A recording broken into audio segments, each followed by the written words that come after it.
दोस्तों, ऐसी ही स्टोरी और कहानियां सुनने के लिए हमारी चैनल लाइक और सब्सक्राइब कर दीजिएगा।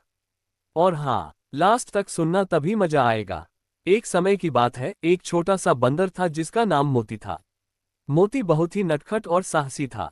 वह हमेशा नए नए रोमांच की खोज में लगा रहता था।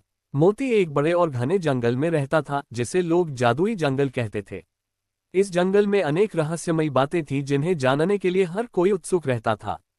एक दिन मोती ने तय किया कि वह जंगल के गहरे हिस्से में जाएगा, जहां अब तक कोई जानवर नहीं गया था। मोती ने अपने दोस्तों से अलविदा कहकर सफर शुरू किया। चलते चलते मोती को एक पुराना दरवाजा मिला जिस पर जादुई चिन्ह बने हुए थे। यह दरवाजा किसी प्राचीन कालीन मंदिर का हिस्सा लग रहा था। मोती ने हिम्मत जुटाकर दरवाजा खोला तो एक अद्भुत दृश्य उसके सामने था। दरवाजे के भीतर एक और दुनिया थी जहां मोती ने कई जादुई प्राणियों को देखा। वहां एक जादुई हिला हुआ था जो मनचाही जगह पर ले जाता था। मोती ने उस हिले को छुआ और अचानक वह एक सुंदर सी नदी के किनारे पर था। नदी के पास एक सुनहरी मछली थी जिसने मोती से कहा, मैं तुम्हें एक विशेष रहस्य बता सकती हूँ, पर तुम्हें मेरी मदद करनी होगी। दोस्तों, स्टोरी में मजा आ रहा है तो एक लाइक और चैनल को सब्सक्राइब कर दीजिएगा। मोती ने सहर्ष उसकी मदद करने की बात कह दी। सुनहरी मछली ने बताया कि नदी के उस पार एक बड़ा खजाना है, लेकिन उसे पाना किसी महापुरुष के बस की बात है। मोती ने अपनी हिम्मत दिखाई और नदी के उस पार जाने का फैसला किया।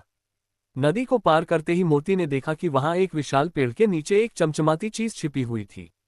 मोती ने अपनी चपलता से खजाने को निकालने की कोशिश शुरू कर दी। उसने देखा कि खजाने पर एक प्राचीन मंत्र लिखा हुआ था। मोती ने वह मंत्र पढ़ा और खजाने को छू लिया।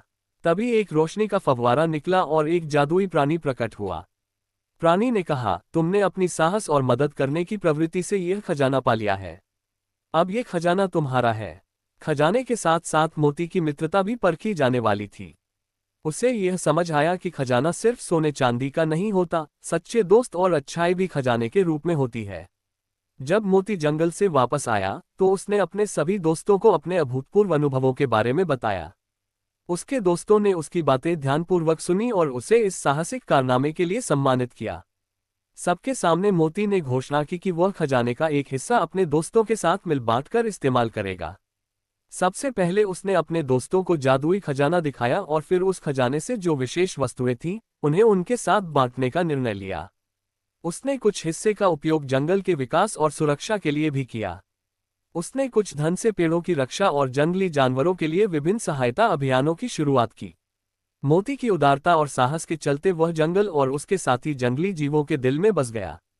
अब हर कोई उसे एक महानायक के रूप में देखता था जिसने न केवल साहस का परिचय दिया बल्कि अपने दोस्तों और जंगल के भले के लिए काम किया।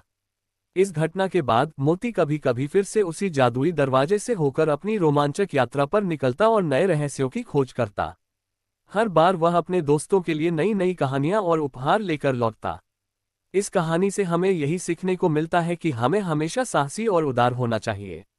सच्चा खजाना वह है जो हमारी अच्छाइयों और हमारे दोस्तों के साथ साझा किया जाता है। हिम्मत और दयालुता से ही हम अपने जीवन को नया आयाम दे सकते हैं। Thank you.